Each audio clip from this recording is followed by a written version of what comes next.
Hello friends, welcome to my channel जय हो करवा माता। आप सभी को करवा चौथ की बहुत बहुत शुभकामनाएं।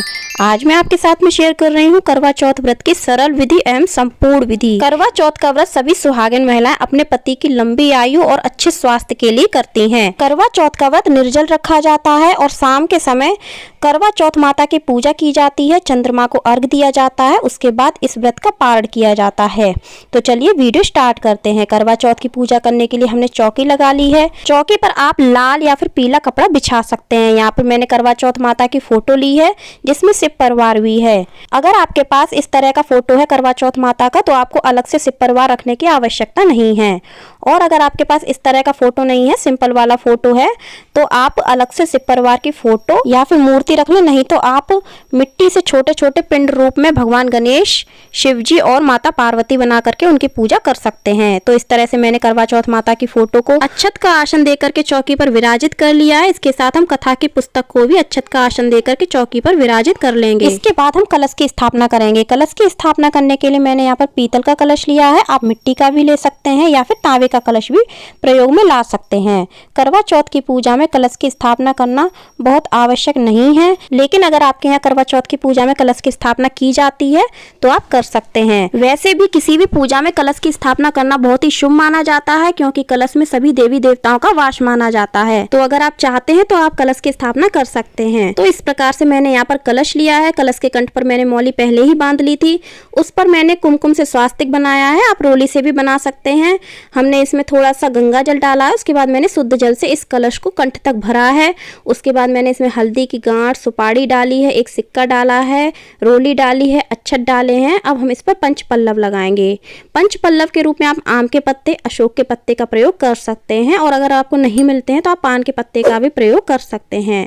कलश के पत्तों को आप रोली या फिर कुमकुम से पहले से ही टीक लें। अब हम कलश के मुख पर अनाज से भरा हुआ पूर्ण पात्र रखेंगे। चूंकि हम दीप कलश की स्थापना कर रहे हैं तो हमने कलश के मुख पर एक देसी घी का दीपक रखा है। अगर आप नारियल कलश की स्थापना करते हैं तो आप कलश के मुख पर नारियल रखें। तो इस तरह से हम इसको करवा माता के सामने विराजित करेंगे। करवा माता के सामने विराजित करने के लिए हमने कलश को अनाज का आसन दिया है। आप अनाज की ढेरी पर भी इस कलश को विराजित कर सकते हैं, नहीं तो आप अनाज का इस तरह से अष्टदल कमल भी बना सकते हैं। उसके बाद इस कलश को करवा माता के सामने चौकी पर हम विराजित करेंगे। अब हमारे यहाँ करवा चौथ की पूजा में करवा फेरा जाता है। अगर आप अकेले पूजा करते हैं तो आपको 2 करवा लेने की आवश्यकता पड़ेगी, और अगर आप सभी के साथ मिलकर के पूजा करते हैं तो आप 1 करवा लें। फ्रेंड्स, करवा चौथ की पूजा में अगर आप मिट्टी के करवों का प्रयोग करते हैं तो आपको प्रतिवर्ष यह करवा नए लेने पड़ते हैं। अब हम करवा भरेंगे। करवा भरने के लिए मैंने यहाँ पर चूरा का प्रयोग किया है, पूड़े का प्रयोग किया है। मीठे पूड़े जिनको बोलते हैं, पुए बोलते हैं। आप इसकी जगह पूड़ियों का भी प्रयोग कर सकते हैं। इसके बाद मैं इसमें मिठाई भरूंगी। करवा चौथ की पूजा में सफेद मिठाई का प्रयोग किया जाता है ज्यादातर, क्योंकि चांद को सफेद रंग बहुत प्रिय होता है। तो आप हो सके तो दूध से बनी हुई सफेद मिठाई का प्रयोग ही करवा चौथ की पूजा में करवा भरने के लिए करें। इसके साथ ही फ्रेंड्स, करवा चौथ की पूजा में जब हम करवा भरते हैं तो दक्षिणा जरूर रखें, और जो भी चीज हम दोनों करवों में भरें वो बराबर बराबर भरें। जैसे अगर हमने एक करवा में 5 पूड़ी रखी हैं तो दूसरे करवा में भी हमें 5 पूड़ी रखनी है। अगर हमने 5 पूड़े रखे हैं तो दूसरे करवा में भी हमें 5 पूड़े रखने हैं। जो भी अनाज हम दोनों करवों में भरें वो बराबर मात्रा में ही हमें भरना है, इस बात का आप ध्यान रखें। उसके बाद आप करवे के मुख पर अनाज का आसन देकर के एक एक दीपक रख लें। यह दीपक शुद्ध देसी घी के होने चाहिए। अब हम इन करवों को चौकी पर माता के सामने विराजित करेंगे। तो चौकी पर रखने के लिए हम इनको अनाज का आसन देंगे। तो इस तरह से हमने करवा फेरने के लिए करवा भर करके तैयार कर लिए हैं। अब हम पूजा प्रारंभ करेंगे। पूजा प्रारंभ करने के लिए जो हमने कलश की स्थापना की है, सबसे पहले हम उसका दीपक प्रज्वलित करेंगे। अगर आपने कलश की स्थापना नहीं की है तो आप पूजा प्रारंभ करने से पहले एक दीपक जरूर प्रज्वलित कर लें। तो सबसे पहले हम पुष्प का छींटा दे करके सभी का शुद्धिकरण कर लेंगे। इसके बाद हम सबसे पहले भगवान गणेश का पूजन करेंगे। भगवान गणेश का पूजन हम रोली से करेंगे। माता पार्वती, माता करवा का पूजन हम रोली से करेंगे। फोटो में जितने भी लोग हैं उनका पूजन हम रोली से करेंगे, लेकिन शिव भगवान का पूजन हमें पीले चंदन से करना है, तो इसलिए हम उनका पूजन पीले चंदन से करेंगे। तो यहाँ पर मैंने सभी भगवान का पूजन रोली से कर दिया है, अक्षत अर्पित कर दिए हैं, और भगवान शिव का पूजन हम बाद में कर रहे हैं। भगवान शिव का पूजन हमने पीले चंदन से किया है, उनको अक्षत अर्पित किए हैं। इसके साथ ही हमने व्रत कथा की पुस्तक रखी हुई है, तो उसका पूजन भी हमें जरूर से करना है। उसका पूजन भी हम रोली और अक्षत से कर देंगे। कलश के मुख पर हमने दीपक रखा हुआ है, तो उसका पूजन भी हमें करना है। उसका पूजन भी हम रोली और अक्षत से करेंगे। इसके बाद में हम करवा चौथ चौथ माता को और सभी भगवान को वस्त्र के रूप में मौली अर्पित कर देंगे।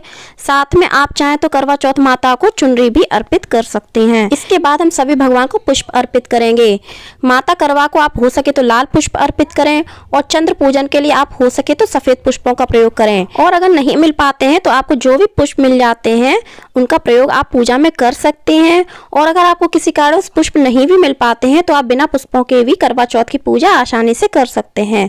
तो इस तरह से मैंने सभी को पुष्प अर्पित कर दिए हैं। अब हमने यहाँ पर यह करवा लिया है। यह करवा हमारी शादी का होता है। जब हम पहली बार करवा चौथ का व्रत करते हैं तो यह करवा हमें मायके की तरफ से दिया जाता है।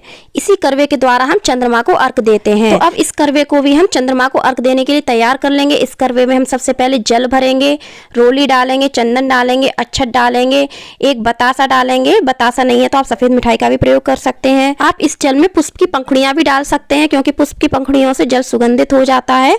तो आप गुलाब की पंखुड़ियों का भी प्रयोग कर सकते हैं। साथ में अगर हो सके तो आप इस जल में थोड़ा सा कच्चा दूध जरूर डालें, क्योंकि चंद्रमा को जब हम अर्घ देते हैं तो जल में थोड़ा सा कच्चा दूध जरूर डालते हैं। इसके बाद हमने इस करवे पर अनाज से भरा हुआ पूर्ण पात्र रखा और उस पर हमने एक देसी घी का दीपक रखा। इस तरह से यह करवा हमारा चंद्रमा को अर्घ देने के लिए तैयार हो जाता है। इस करवे को भी हम माता की चौकी पर अनाज का आसन देकर के विराजित कर लेंगे। अब हम करवा माता को सभी भगवान को भोग लगाएंगे। तो यहाँ पर मैंने मिठाई का भोग लगाया है। आपके यहाँ जो भी भोग बनता है आज के दिन आप उसका भी भोग लगा सकते हैं, लेकिन भोजन पूर्ण रूप से शुद्ध और स्वात्विक होना चाहिए। इसके साथ ही हम उनको फलों का भोग लगाएंगे। फ्रेंड्स, करवा चौथ की पूजा में अपनी सासू माँ को बायना जरूर दिया जाता है। अगर हो सके तो उनके लिए वस्त्र रखें, आप उनके लिए थोड़ा सा श्रृंगार का सामान और कुछ दक्षिणा रखें। और अगर आप वस्त्र की व्यवस्था नहीं कर पाते हैं तो आप उनके लिए रूमाल रख लें या फिर ब्लाउज का पीस रख लें, श्रृंगार की कुछ सामग्री रख लें। तो आप अपनी क्षमता के अनुसार उनके लिए बायना निकाल सकते हैं। तो इस तरह से मैंने उनके लिए बायना निकाल करके माता की चौकी के सामने ही विराजित कर दिया है। अब हम करवा फेरेंगे। करवा फेरने से पहले हम इन करवाओं का पूजन कर लेंगे। इन करवाओं का पूजन हम रोली और अक्षत से करेंगे। साथ में हमने जो दीपक रखे हैं उनका भी पूजन हम रोली और अक्षत से करेंगे। और जो चांद को अर्घ देने के लिए करवा रखा है उसका पूजन भी हम रोली और अक्षत से कर देंगे। फ्रेंड्स, जब हम करवा फेरते हैं और हम अकेले हैं तो एक करवा हम माता गौरी का मानते हैं और दूसरा करवा हम स्वयं का मानते हैं। तो यहाँ पर मैंने जो लेफ्ट हैंड वाला करवा है वो मैंने स्वयं का माना है और जो राइट हैंड वाला करवा है मैंने माता पार्वती का करवा माना है। तो इस प्रकार से हम माता पार्वती से अपना करवा बदलेंगे और हम हाथों को क्रॉस करके इस तरह से हम करवा बदलेंगे। तो यहाँ पर मैंने एक बार करवा बदल दिया है और अब हम दूसरी बार करवा बदलेंगे। जब हम करवा बदलते हैं तो हमें माता पार्वती से अपने पति की लंबी आयु की कामना करनी चाहिए कि हमारे सुहाग की आयु लंबी हो, अच्छे स्वास्थ्य की कामना करनी चाहिए, अपने घर के सुख समृद्धि की कामना करनी चाहिए। तो इस प्रकार से हम माता पार्वती से 7 बार करवा बदलेंगे। यहाँ पर मैंने माता पार्वती से 7 बार करवा बदल लिया है और करवा बदलने के बाद जो हमारा करवा होता है वो माता पार्वती के पास चला जाता है और जो माता पार्वती का करवा होता है वो हमारे पास हो जाता है। अब चूंकि माता पार्वती का करवा हमारे पास आ जाता है तो उस करवे में जो भी खाद्य सामग्री होती है वो हमें स्वयं ग्रहण करनी होती है। यानी कि व्रत का पाठ जब हम करते हैं तो सबसे पहले उसी सामग्री को ग्रहण करते हैं, उसके बाद हम कुछ भी भोजन करते हैं। और जो हमारा करवा होता है वो माता पार्वती के पास जाता है तो वह करवा हम अपनी सास को बायने के साथ में दे देते हैं। करवा फेरने के बाद हम माता करवा को सिंदूर लगाएंगे यानी कि सुहाग देंगे। तो आप अपने दाहिने हाथ से माता करवा और माता गौरी को 5 बार सिंदूर दान करें। आप 7 बार भी कर सकते हैं और नहीं तो आप 3 बार भी सिंदूर दान कर सकते हैं। करवा चौथ की पूजा में सुहाग जरूर देते हैं और पूजा हो जाने के बाद व्रत का पाठ कर लेने के बाद उनसे सुहाग जरूर लेते हैं।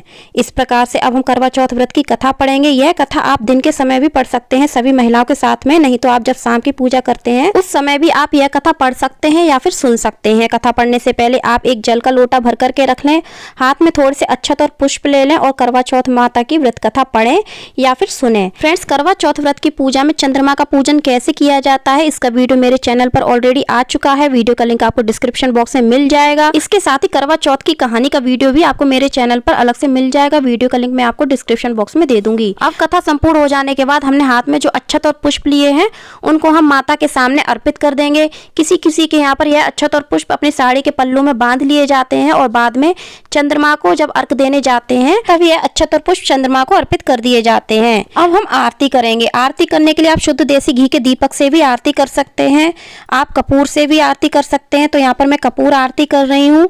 आप आज के दिन छोटा सा हवन भी कर सकते हैं करवा चौथ माता के नाम से, तो जैसा आपसे बन पड़े आप आज के दिन पूजा कर सकते हैं। तो इस प्रकार से हम सबसे पहले भगवान गणेश की आरती करेंगे, माता गौरी की आरती करेंगे, भगवान भोलेनाथ की आरती करेंगे। फ्रेंड्स, जो भी महिलाएं करवा चौथ माता का व्रत पहली बार कर रही हैं वो इस बात का ध्यान रखें कि आप जो भी विधि विधान से व्रत पहली बार करती हैं उसी विधि विधान से हमें व्रत हमेशा करना होता है। तो आप हो सके तो जितने सरल तरीके से करवा चौथ की पूजा कर सकते हैं उतने सरल तरीके से ही आप करवा चौथ माता की पूजा करें, ताकि आगे हमें कभी भविष्य में करवा चौथ माता का व्रत करने में या फिर पूजा करने में कोई दिक्कत ना हो, कठिनाई ना हो। इस प्रकार से हमने आरती कर ली है। आरती हो जाने के बाद हम सभी भगवान के चरण स्पर्श कर लेंगे। हमसे पूजा में जो भी भूल चूक हुई हो उसके लिए हम माफी मांग लेंगे। साथ में हम अपने परिवार की सुख शांति की कामना करेंगे, अपने सुहाग की लंबी आयु की कामना करेंगे, अच्छे स्वास्थ्य की कामना करेंगे। इस प्रकार से हमारी करवा चौथ माता की पूजा संपन्न हो जाती है। अब करवा चौथ के दिन करवा चौथ माता से सुहाग जरूर लेना चाहिए। उसके लिए हम अपने साड़ी का पल्लू हाथ में लेंगे और करवा चौथ माता व पार्वती माता से थोड़ा थोड़ा सिंदूर लेकर के हम अपनी मांग में सजाएंगे। इसके बाद हम फिर से करवा चौथ माता के चरण स्पर्श कर लेंगे और आशीर्वाद लेंगे। तो फ्रेंड्स, उम्मीद करती हूँ वीडियो आपको पसंद आया होगा। वीडियो आपको कैसा लगा कमेंट करके जरूर बताना। वीडियो अच्छा लगा हो तो लाइक करना, ज्यादा से ज्यादा अपने फैमिली और फ्रेंड्स में शेयर करना, चैनल को सब्सक्राइब करना, बेल आइकन को प्रेस करना, कमेंट में जय हो करवा चौथ माता अवश्य लिखना। धन्यवाद। जय करवा माता।